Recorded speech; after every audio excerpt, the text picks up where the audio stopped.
My mom has always told me that can't should never be in a woman's vocabulary. She said that to me from the time I was trying to ride a bike and it was way bigger than I was. And I'm like, I can't do it. She was like, yes, you can. I didn't expect this journey to be easy. I didn't expect it to be this hard either, but I think there are some things that you just gotta keep plowing through. I remember my grandma, she was on dialysis. She was really sick. She had a lot of comorbidities. And I'll never forget her ICU nurse, which is Ken. I currently work with him now. He was so just honest and sensitive, and he showed so much empathy towards my family and I. You would think that we knew each other. It made a world of difference of experience. So when she did pass, we felt like we did everything we possibly could. His personality, how he is, just made me I'm like, that's what I'm gonna do.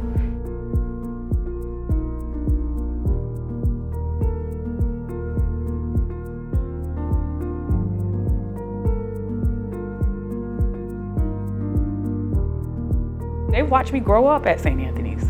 So from there, I then applied for Nurse Practitioner School. And this experience has humbled me. As a nurse, I was so comfortable in just doing my own thing and, oh, I got this, I'm teaching people.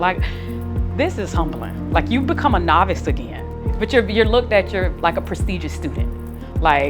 Not just anybody can get into USF. They force you to think outside the box, which is how you properly diagnose, which is how you look at the big picture, look at everything. Don't just hone in on one thing because you could be missing something that could be detrimental for your patient. So when you look at the things and you look at the price, you look at the education you're gonna receive, you look at the reputation of USF, I'm not gonna lie, I couldn't ask for a better education. My support team is endless, so this win is not just for me.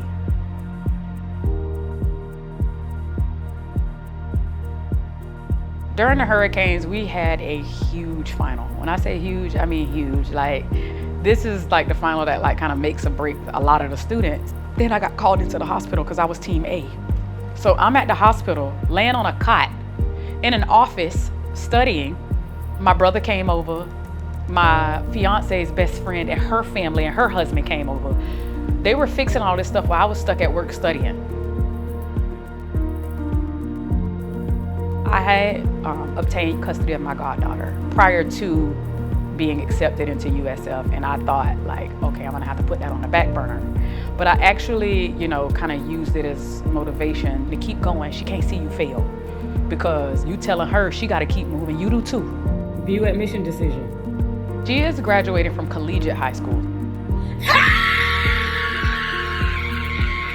So she will graduate with her AA, her AS, and her high school diploma. She wants to be a cardiothoracic surgeon.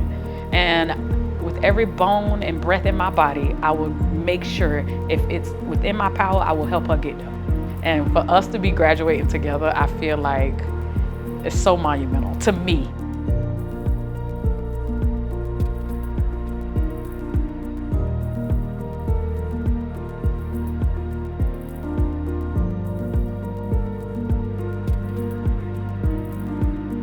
I'm hoping I can open my own practice. I know it sounds crazy, but I don't want money to be the reason people can't get good medical care. That shouldn't matter. So I'm hoping in some way I can bridge that gap. I could just cry. I'm almost to the end. I did it. It's overwhelming, but in a good way. I am so happy that it's almost over. I'm telling you, I'm hoping I don't just bawl my eyes out at graduation, but I probably will. I don't want anybody to think that this is nothing other than happiness, because I'm so grateful.